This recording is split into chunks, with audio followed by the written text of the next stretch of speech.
Bienvenue sur Les Voix de la Photo, le podcast des entrepreneurs et des acteurs de la photographie. Je suis Marine Lefort, sa fondatrice. C'est en partant du principe que la lumière est souvent faite sur les photographes et rarement sur tous les professionnels de ce milieu qui œuvrent dans l'ombre que j'ai décidé de créer ce podcast. Celui-ci donne la parole aux personnalités qui travaillent autour de la photographie, ayant pour objectif de changer les schémas classiques de leur secteur. Leurs témoignages ont pour but de nous inspirer dans nos vies en nous dévoilant leurs stratégies, leurs problématiques pour innover et se développer. J'espère que vous prendrez autant de plaisir à l'écouter que j'en ai pris à le faire et qu'il vous inspirera pour vos projets. Bonne écoute! Madame Pavio, bienvenue. Merci de participer à la deuxième conversation de ce podcast. Donc ce podcast présentera des personnes qui montent des entreprises autour de la photographie et qui ont comme objectif de modifier les modèles établis. Donc Madame Pavio, je suis ravie que vous ayez accepté mon invitation. Mais avant de parler de votre galerie, je vous propose de vous présenter et qu'on parle un peu de votre parcours professionnel. Alors, mon parcours professionnel, j'ai commencé très rapidement en même temps que je faisais mes études. J'ai fait une licence, une maîtrise et un DEA de linguistique. J'ai travaillé tout de suite à la documentation française où très tôt, je me suis occupée de la gestion des collections photographiques en France. C'est-à-dire que c'était dans les années, un petit peu les années 70, et donc beaucoup de conservateurs ou de responsables de collections avaient des photographies et ne savaient pas comment les gérer sur le plan de la conservation, sur le plan du droit, sur le plan de l'organisation, du classement. Se posaient aussi les problèmes de droit d'auteur. Il y avait toute une série de questions qui se posaient à l'époque. Il y avait ces collections énormes et on ne savait pas très bien ce qu'on allait en faire, comment les gérer. Donc on a décidé, j'étais aux côtés de quelqu'un qui s'appelle Geneviève Dieuzel, et dans le cadre de la documentation française qui est un des services du Premier ministre, nous avons créé un réseau qui rassemblait tous les responsables de fonds photographiques de France. On avait entre 300 et 500 personnes dans le fichier. Et puis, nous avons créé des commissions de travail sur des sujets qui correspondaient justement aux problématiques qu'on se posait. Donc, je me rappelle très bien qu'une des premières, c'était en 1980, nous avons créé une commission sur la conservation. Et c'était à l'époque où Anne Cartier-Bresson, par exemple, était en train de préparer sa thèse sur la conservation des photographies. On commençait à se préoccuper de cet aspect. Et donc nous, on a fait un petit guide pour justement donner des conseils. Alors bien sûr, c'était assez à l'époque, c'était encore embryonnaire, on savait pas tout, loin de là, mais je me rappelle qu'on a construit la première chambre froide à la documentation française. On a fait faire des essais sur les contenants neutres et des fabrications de contenants neutres avec des sociétés privées. On a fait tout un certain nombre de choses. Voilà. Alors après, on s'est occupé de mettre en place des contrats types pour des commandes de reportage par des administrations à des photographes professionnels. On s'est préoccupé aussi du statut du photographe, parce que toujours à l'époque, toujours dans les années 80, la profession de photographe n'était pas reconnue dans les grilles de la fonction publique. Donc pour réussir à payer à peu près correctement un photographe, il fallait lui trouver un poste sur une autre appellation, puisque ça n'existait pas.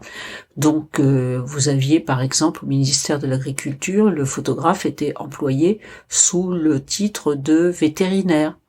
Je ne sais plus dans quelle administration, un autre photographe était employé comme, fictivement bien sûr, jardinier. Tout ça pour lui donner une existence et lui donner un salaire décent. Bon. Après, je crois que il me semble qu'au Centre Pompidou, les photographes étaient affiliés aux conventions collectives de la chimie. Et puis après, le statut du photographe a été reconnu en tant que tel, donc on a travaillé pendant assez longtemps sur le sujet, et donc on a aussi, et donc la profession, bien sûr, maintenant est reconnue. Mais vous voyez, ça participe aussi de l'histoire de la photographie, de voir que même professionnellement, le photographe qui faisait son travail de photographe n'était pas reconnu dans les grilles de la fonction publique. Voilà. D'accord. Alors, donc il y a eu tout ce travail. En même temps, on a fait un recensement des collections photographiques en France. Ça, c'est une activité à laquelle la documentation française s'était livrée depuis très très longtemps, pendant la guerre d'ailleurs, parce qu'il y avait des besoins de photographie. Et donc nous avons pris la relève en continuant ces opérations ces questionnaires, enfin sous forme de questionnaires aux agences, aussi bien privées que publiques, aux collections photos, pour justement savoir qui avait quoi dans les collections photos. Et donc on a mis en place tout d'abord un gros d'ailleurs, un ouvrage, et après cet ouvrage a été converti, on l'a mis sur ordinateur, et on a mis, parce que c'était à ce moment-là aussi quand sont arrivées les nouvelles technologies, on a mis en place une base de données informatisée qui permettait de retrouver une photo dont on avait besoin, et pouvoir poser des questions, savoir qui avait, je sais pas, des photographies sur la guerre d'Espagne, qui avait des photographies sur je sais pas, le château de Chambord, qui avait, vous voyez, donc pour pouvoir, et après les gens pouvaient, les documentalistes ou les iconographes ou les gens qui avaient besoin de photos pouvaient trouver des adresses et repérer des agences, des services publics qui possédaient les photographies qui pouvaient éventuellement les intéresser. Donc les deux étaient en parallèle, c'est ça? Oui. Alors c'était dans le cadre de quelque chose que nous avons appelé Interphotothèque, parce que c'était un réseau, de liaison entre les fonds photographiques des services publics. On s'est occupé de tarification, on s'est occupé de comment photographier dans les lieux publics. Enfin, on a fait vraiment beaucoup de commissions de travail, de visites, toujours autour de, justement, pour mettre en place la politique de gestion des fonds photographiques en France. D'accord. Et du coup, après, vous avez ouvert la galerie ou non, pas tout de suite. Après, je suis partie au centre Georges Pompidou, où là, j'ai complètement changé d'activité, mais ça n'était pas inutile, parce que alors ça, c'est une chose qui est importante. Moi, j'insiste beaucoup là sur cet aspect. On travaillait ça. C'était pas évident ce que j'ai fait. C'était pas toujours très drôle. C'était même quelquefois un peu embêtant, mais c'était justement, c'est la rigueur et l'organisation qui paie. Je me suis occupée, alors là, cette fois-ci aux côtés de Claude Fourteau, du réseau liaison-adhésion du Centre Pompidou. Donc nous avions, entre autres, des fichiers à gérer. C'est là où je dis que c'était pas très drôle, mais les bons fichiers, bien tenus.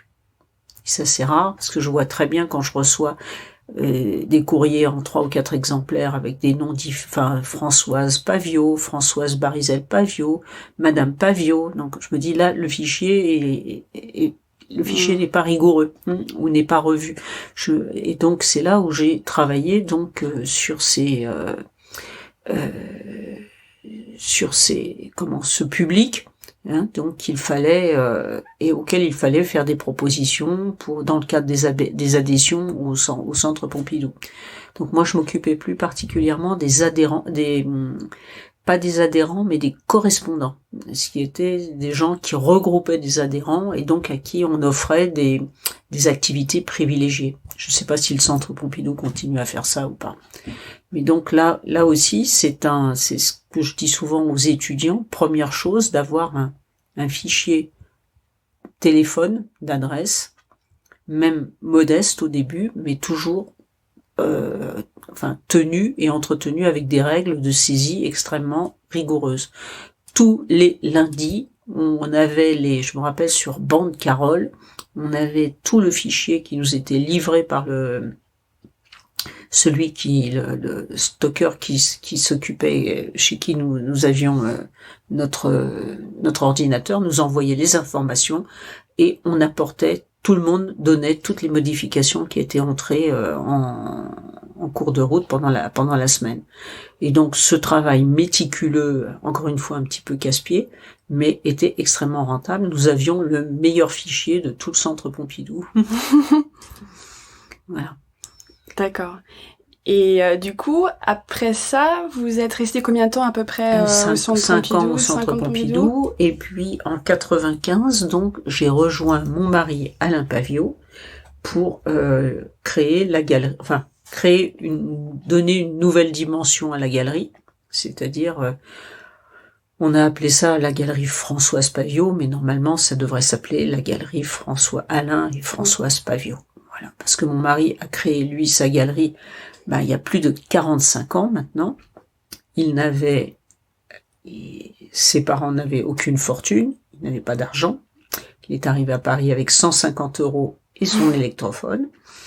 Il n'a jamais eu de banquier derrière lui, il n'a jamais eu d'héritage, et il a réussi à s'imposer depuis au cours de toutes ces années et à vivre uniquement de la vente des photographies qu'il avait choisies, achetées ou négociées, et à en vivre correctement, de façon à pouvoir payer le loyer du local, les charges, et puis surtout, ce qui est important, racheter des nouvelles photographies.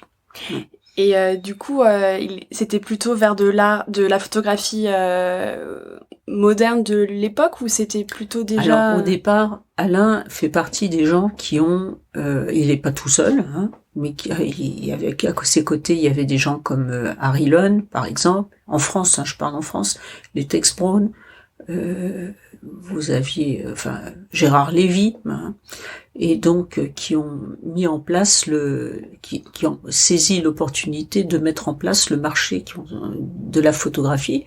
Alors il n'y a pas eu que les galeristes ou les marchands, il s'est passé plein de choses là. Quand je vous dis qu'à la documentation française, on a commencé à enquêter sur les collections. On a commencé à se parler du statut du photographe, on a commencé à parler de conservation, tout ça c'était dans les années 70-80. Donc il se crée tout un ensemble d'événements qui ont fait que tout ça clignotait et qu'on s'apercevait, qu'on prenait conscience que là il y a eu l'enseignement aussi de la photographie, il y a eu des revues, des journées, la création des rencontres d'art. Donc on s'est aperçu que la photographie était un outil, un médium, quelque chose d'important, et donc il fallait s'en préoccuper. Alors donc, mais ce qui s'est passé, c'est que sur le plan du marché, disons que le centre d'intérêt, c'est plutôt focalisé sur la photographie ancienne. C'est le moment où on a redécouvert les très célèbres photographies de la mission héliographique. Je sais pas si vous vous rappelez. Oui. Voilà. Et donc, et là, qui avait été, qui sont toutes ces photographies qui sont devenues vraiment les chefs-d'œuvre des grandes collections françaises et internationales, et dont on a découvert l'intérêt. Donc, les musées s'en préoccupaient, mais aussi des marchands, des historiens d'art, et tous et donc c'est ce qui a été un peu le point de départ, c'est la photographie classique des grands primitifs, comme Le Gray, Baldus, etc. Donc Charles Nègre, Marville, etc., qui ont été qui ont fait les photographies majeures de la période qui a suivi la proclamation de l'invention de la photographie. Et pour trouver ces photographies, du coup, c'était plutôt en maison de vente ou alors directement Non, il n'y a pas eu tout de suite de vente aux enchères. Enfin, oui, parce que je crois, il faudrait que je regarde, mais les premières ventes aux enchères sont arrivées un petit peu plus tardivement. Il y a des gens qui, bien avant, qui étaient astucieux, qui ont acheté, qui avaient mis de côté des photographies. Il y a des gens qui ont collectionné sans le dire. Il y avait des choses intéressantes. Mais sinon, c'était la belle époque où on découvrait des albums dans des greniers, dans des familles. Enfin, là, c'était la période des pionniers aussi pour le marché. Hein. Il y avait des archives, on trouvait, on découvrait. Voilà. On ne savait pas très bien où c'était, on allait chercher, on allait enquêter, on allait voir, ou des gens venaient vous voir en vous disant tiens j'ai trouvé ça dans mon grenier, est-ce que c'est important ou pas? Comment à cette époque vous saviez si c'était des photographies de première qualité? Est-ce que du coup l'histoire de la photographie n'était peut-être pas aussi avancée que maintenant? Comment vous aviez déjà l'œil? Il y avait déjà des écrits, oui, alors moi des chercheurs? J'étais pas là à ce moment-là. Il y avait cette cristallisation, voilà, ça serait le bon mot, autour du phénomène photographique. Et on s'est aperçu, c'est comme en peinture aussi, on s'aperçoit un jour, on se dit tiens mais finalement c'est pas mal, hein. Il y a donc les musées, on les ont exposés. Donc le fait d'exposer, ça donne une plus-value aux œuvres. On a aussi le goût aussi. Je pense qu'il y a quelque chose. Il faut pas voir uniquement l'aspect marchand financier. Il y a un réel puis un bon marchand. Il aime bien sa marchandise, hein, et il aime bien les photographies. Et donc il y avait vraiment un intérêt. C'était pas uniquement pour un réel intérêt pour la photographie, en s'apercevant qu'elle avait une esthétique, il y avait des histoires dans ces images, il y avait une matérialité intéressante, il y avait dans la mesure où c'était des images de bonne qualité, qui étaient bien, qui avaient une certaine qui avait une présence, hein. Alors moi, je sais qu'au tout départ, ces photographies anciennes, quand je les voyais au tout départ, quand j'ai commencé à travailler, je me disais, bon, d'accord, je sais que c'est bien, mais enfin, j'étais pas touchée. Et puis, au fur et à mesure, maintenant, j'ai un plaisir immense, hein, comme quoi on s'éduque l'œil, hein. Moi, je crois beaucoup à ça. On apprend alors, il y a des gens qui spontanément ont eu le coup de foudre, mais on peut aussi travailler avec le temps et apprendre à regarder. Et du coup, donc à partir de 95, vous travaillez tous les deux. Vous vous répartissiez les tâches ou vous étiez tous les deux à faire entre guillemets toutes les actions de galeriste, où il y avait une répartition? Oui, c'était un peu en fonction de nos affinités. Moi, vous me connaissez un petit peu, je suis plutôt dans la communication. Ouais. Mon mari est un peu un ours qui aime bien rester dans sa caverne, donc et donc il était assez attaché. Alors Alain a quand même évolué parce que au début, donc il s'est attaché à la photographie ancienne, qui était parce qu'il n'avait pas de connaissances spéciales, hein. Il a beaucoup travaillé là-dessus. Il a trouvé ça intéressant. Et puis après, il a avancé un peu dans le temps, hein. Il a découvert Adjé, hein. Et puis après, il a découvert qu'il y avait des gens qui s'appelaient Moholy-Nagy, il y avait des gens qui s'appelaient Brassailles, il y avait des gens qui s'appelaient je sais plus, enfin voilà. Et donc il a avancé un peu dans le temps, hein. Et donc il a continué d'ailleurs, parce qu'après on s'est tourné là, il y a quelques années quand même, et on a travaillé sur Raymond Ins, mais toujours en fonction, non pas parce que c'était à la mode ou parce que telle institution allait travailler dessus. Ça n'a jamais été notre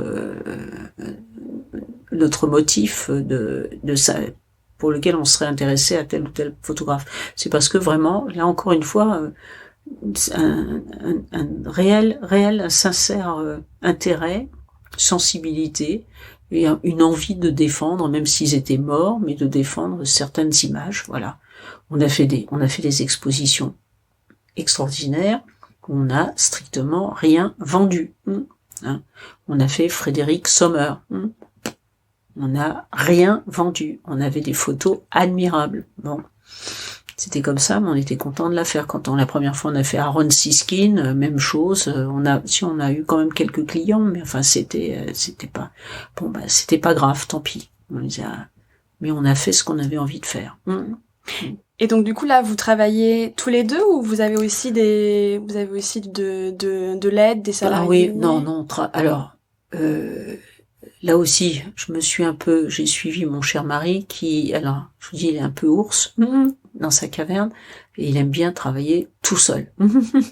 Donc, alors, moi, quand je suis arrivée, j'ai un peu bousculé un petit peu les choses parce que j'ai pris d'abord des stagiaires.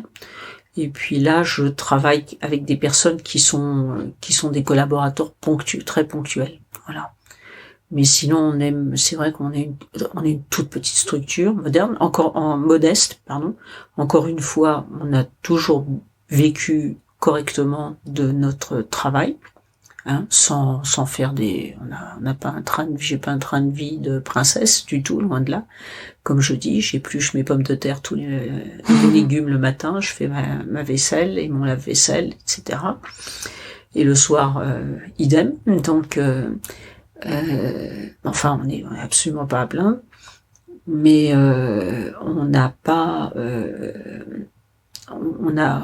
on s'est jamais agrandi, on n'a jamais eu des espaces monumentaux et avec une quinzaine de personnel, chose que j'admire beaucoup. Hein, quand je vais aux États-Unis, à New York, je vois les galeristes qui ont 30, 40 personnes et qui génèrent 30, 40 salaires. Ça, c'est un petit regret que j'ai parce que justement, c'est pas tant pour aller me vanter ou me mettre en avant, mais c'est pour dire que j'ai réussi à faire vivre 20 ou 30 personnes. Ça, je trouve, c'est dans une vie, je trouve que ça aussi, c'est quelque chose dont on peut être fier, de créer des emplois. Voilà. Et là, pour le moment, la galerie vous appartient à 100%, entre c'est-à-dire votre mari. Vous n'avez pas d'actionnaire ou de, il y a personne qui a voulu. Si, on a créé une petite société. Alors il fallait des, je sais plus comment ça.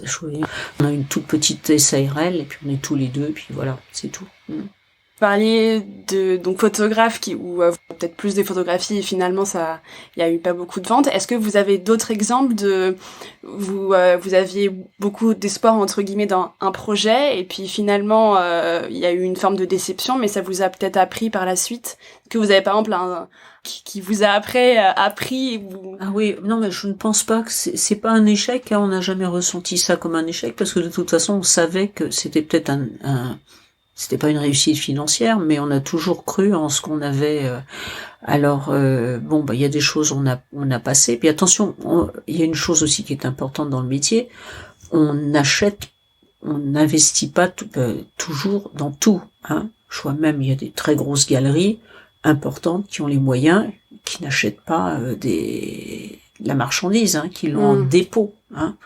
Donc il y a des choses, mais on continue là. Je vois par exemple l'école de Chicago avec Aaron Siskin, etc. On a continué. Bon, on en a vendu un peu quand même, bien.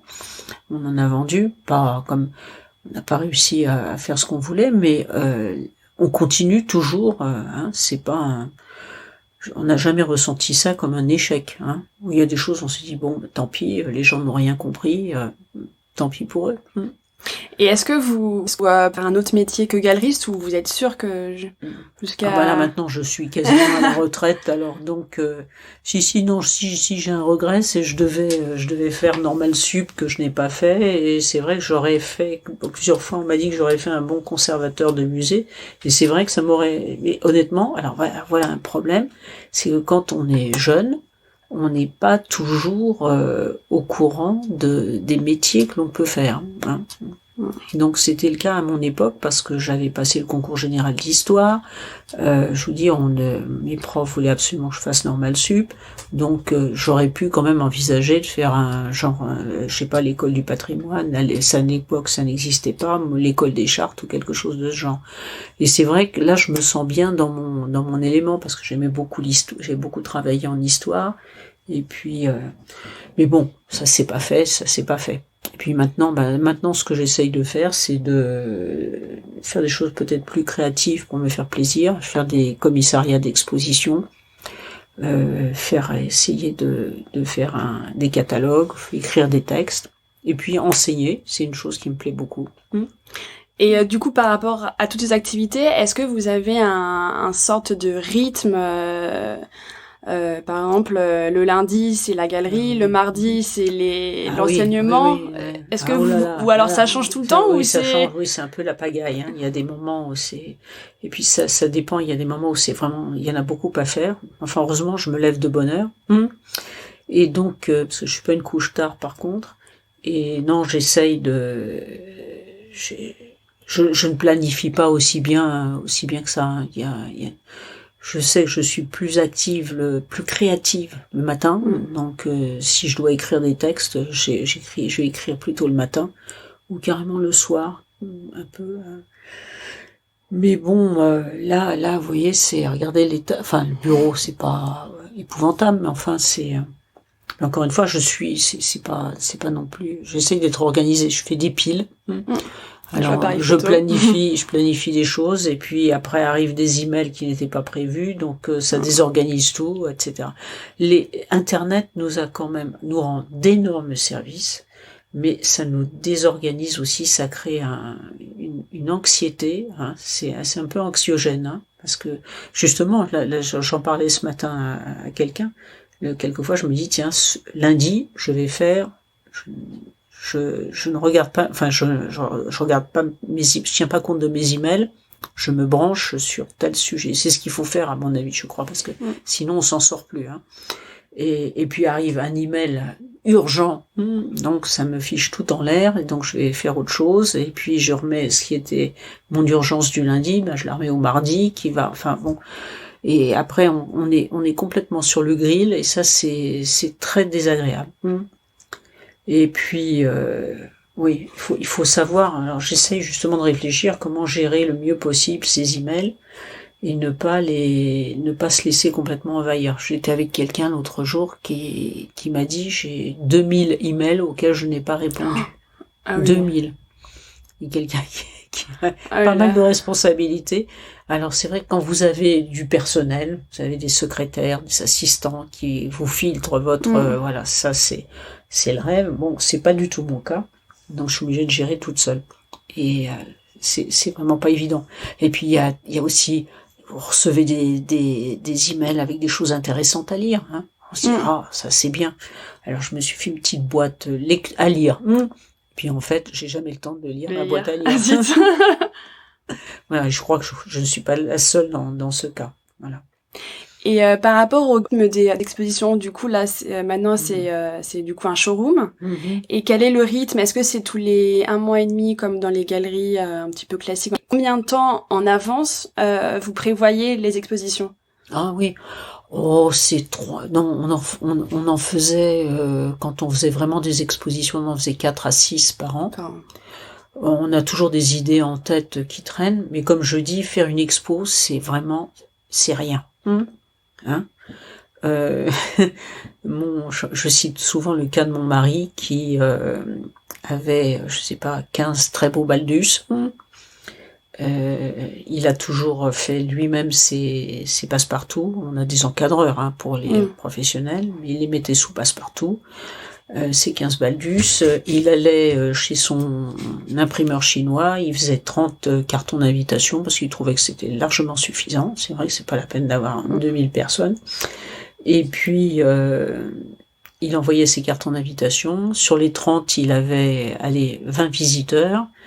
Et là-dessus, 5 collectionneurs qui lui achetaient ses photographies, qui en achetaient une partie et qui lui permettaient de vivre. Mais nous, l'accrochage avec Alain, là, on fait ça. Enfin, puis maintenant, là, quand je monte des expos, c'est rien, monter l'expo. Hein. Où ça se complique, c'est après, c'est-à-dire parce qu'il faut justement, surtout si on travaille avec des artistes vivants, il faut quand même, là, il faut pas rigoler avec, parce que si on a, enfin, pas rire, pardon, si on ne vend pas un Brassailles, si on ne vend pas un Moï, bon, si on ne vend pas un Stiskin, c'est bon, ça nous retombe sur, c'est notre problème. Par contre, si je ne vends pas un artiste contemporain, c'est quand même, je ne suis pas toute seule. Il y a mon artiste qui n'a pas eu de quoi vivre.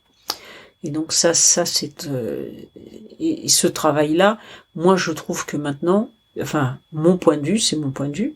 Parce qu'on me dit souvent, mais tu n'es pas une galerie, tu es un agent. Mais non, une galerie, c'est aussi un agent d'artiste. Hein. Et donc il y a le vernissage, bien sûr. Tout le monde dit comme c'est bien, hein, ma chérie, c'est trop bien. Et puis on vend peut-être une pièce ou deux pièces, mais après il faut aussi, ou avant, bien avant, le faire connaître le travail auprès des institutions, on peut aller chercher des collectionneurs, on peut aller chercher des bourses, on peut aller faire travail de commande, vous voyez, il y a plein. Là, on peut aider ces artistes. Les artistes ont des façons de vendre ou de vivre de leur art, pas uniquement en vendant des photos qui sont sur un mur. Et là, dans l'exposition, jeudi, j'étais à Lille, et dans l'exposition qui est au Palais des Beaux-Arts, qui s'intitule « Comment devient-on artiste ?», vous avez à la fin un petit topo qui est très très bien, très intéressant, sur les taux de vente, comment vivent les artistes actuellement. Et c'est vrai que les artistes qui vivent uniquement de la vente de leurs œuvres, il y en a vraiment pas beaucoup. Hein. Je sais pas si je pouvais vous... Et vous avez à peu près combien d'artistes contemporains jusqu'à présent, on en avait une quinzaine. D'accord. Et ils sont ils ont un contrat d'exclusivité avec vous ou Oui, enfin c'est un contrat moral, c'est pas. D'accord. Voilà. Et moi, comme je suis assez ouverte aussi, on n'est pas très typique. Nous, on est plutôt atypique. S'il y a des collaborations, je suis toujours prête à faire des collaborations. Mais vous voyez, en 2017, je vous lis le texte qui est dans l'exposition à Lille. D'après le rapport d'activité de la Maison des artistes, 10% des artistes auteurs ont un revenu supérieur à 38 616 € et 47,6% des revenus inférieurs à 4 351 € par an. Hein. Et par rapport à ça... Attendez, je reviens, je vous interromps 2 minutes. Aujourd'hui, on compte en France 150 000 artistes plasticiens, donc 5% seulement vivent de leur production artistique. Ouais. Les autres doivent compléter leurs ressources par des activités plus lucratives, souvent temporaires, ou par des aides sociales. Revenu minimum d'insertion ou allocation de solidarité spécifique. Vous voyez ? 5%. Et pour revente, vous êtes comme... moi, je me souviens qu'à Polka, c'était comme ça, c'était 50% à peu près au niveau du prix de vente. On fait 50%, mais on déduit toujours du prix de vente les frais de production. Ouais, bien sûr, qui sont remboursés à celui qui les a payés. D'accord. Bon, il se trouve que là aussi, les jeunes artistes, alors ce qui se fait, c'est que bien souvent, ce sont les photographies anciennes ou modernes qui nous aident à financer aussi, à aider les artistes contemporains. Il m'est arrivé très souvent de faire des réductions assez importantes sur ma part de galerie pour que l'artiste puisse son œuvre puisse être achetée, et donc sans toucher, tout en gardant l'intégrité de ce qui lui revenait. Voilà, l'ensemble, l'essentiel de ce qui lui revenait. Voilà. Et à côté de ce travail qui, je pense, doit être très très présent dans votre vie, est-ce que vous avez d'autres passions ou d'autres liées, j'imagine, mais non, est-ce que vous trouvez le temps dans cette vie très chargée? Je bricole un tout petit peu de piano. Tiens, j'en ai pas fait ce matin, d'ailleurs, je suis partie trop tard. J'essaye d'en faire une demi-heure tous les matins, ce qui est pas évident. Et puis sinon, tout tourne. C'est Alain Flécher qui a une jolie phrase que j'aime beaucoup et que je partage tout à fait. Il dit: moi, mes vacances, c'est changer de travail. Donc non, j'aime bien, c'est faire des recherches, pour monter une exposition. Pour moi, c'est des vacances. Voilà. Mais c'est du boulot, c'est du travail. Là, on a fini l'expo d'art, qui a été vraiment très apprécié. On me dit souvent que c'était une des meilleures expositions des rencontres d'art. Mais c'était laquelle, pardon? We Were Five. Ah, bien sûr, ouais. Et donc, mais je vais vous dire, ça a été énormément de travail. là aussi, dans la rigueur, dans la recherche, le nombre de mails qu'on a pu s'envoyer et tout. Surtout que je n'ai pas eu un centime pour me déplacer, pour aller faire des voyages dans les collections étrangères et aller chercher et faire des recherches et tout. J'ai tout fait par Internet et grâce aussi au réseau de gens que je connaissais qui m'ont considérablement aidé à l'étranger et avec qui on a... Mais là aussi, ça demande d'être bien organisé par contre.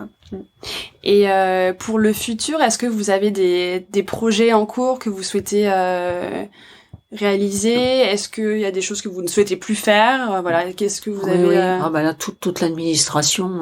J'étais avec ma fille ce matin là, qui change de travail là, elle aussi, et elle me dit mais maman, elle avait une équipe de 40 personnes, et elle me dit mais je passe mon temps à faire des ressources humaines. Et ça, c'est une remarque qu'on m'a souvent dit. C'est vrai, quand on a des équipes importantes, on passe plus de temps à gérer ces équipes qu'à faire travailler sur le contenu, voilà, qui l'intéressait. Là, justement, elle reprend je crois que si j'ai bien compris, elle va reprendre un poste où il y aura peut-être moins de personnes, mais elle pourra peut-être plus s'investir. Et c'est vrai qu'on a tous ces Moelim Nagy, je sais pas si, qui dit qu'on on n'est pas des artistes, mais on a une capacité aussi créative. Et donc il faut réussir à l'exprimer. Donc essayer de s'exprimer, parce que sinon après on est frustré, hein, et d'avoir j'étais aussi là avec une autre amie là qui vient de prendre sa retraite, mais qui continue à travailler. Parce qu'elle me dit maintenant, je fais des conférences, je pars, on me demande à l'étranger, voilà. Alors c'est du travail, faire une conférence, c'est du travail, il faut la préparer, mais on a l'impression encore une fois, on n'est pas artiste, mais on est créatif, on est créateur de quelque chose, d'un sens, d'une vision, d'une explication. Donc, vous souhaitez continuer à vraiment développer cette... tant que je peux. Voilà, mettre l'accent sur ça. Oui, sur et encore une fois, moi, l'enseignement, donc, l'IESA, moi, m'apporte beaucoup parce que ça me permet d'abord de m'entretenir, le rapport aux étudiants, c'est très intéressant parce surtout quand ils sont attentifs, ils écoutent et qui sont exigeants. Alors là, c'est très bien. Et donc, ça, je ne fais jamais 2 fois les mêmes cours. Enfin, j'aime bien se remettre sur le tapis ce que j'ai fait l'année précédente en me disant bon, maintenant on va changer d'orientation. Parce que tout bouge. Hein, il y a voilà. D'accord. Et ça, tout le côté enseignement, moi, conférence. Alors autant j'adore, voilà, ce que j'aime, c'est ce que j'aimerais plus, c'est aller écouter les conférences de l'école du Louvre, écouter tous les podcasts de France Culture. Voilà. Il faut pas non plus être trop avide de connaissances, parce qu'après on perd aussi on perd sa créativité, voilà. Il faut faire les choses aussi. Voilà. Et du coup, pour vous poursuivre l'actualité de la galerie, on peut vous suivre sur Instagram, j'avais vu. On a un site. Le site internet. Il y a le site internet, il y a Instagram, Facebook, je mets plus rien. Puis j'envoie des newsletters, voilà. D'accord. Très bien. Merci beaucoup. Merci Madame Pavio. Merci Marine. Au revoir. Merci d'avoir écouté Les Voix de la photo. Si l'épisode vous a plu, partagez-le autour de vous, abonnez-vous, laissez votre avis et des étoiles. Si vous voulez en savoir plus, suivez-moi sur les réseaux sociaux. Je vous invite également à me contacter pour m'indiquer les sujets ou les personnes que vous aimeriez entendre. À très vite!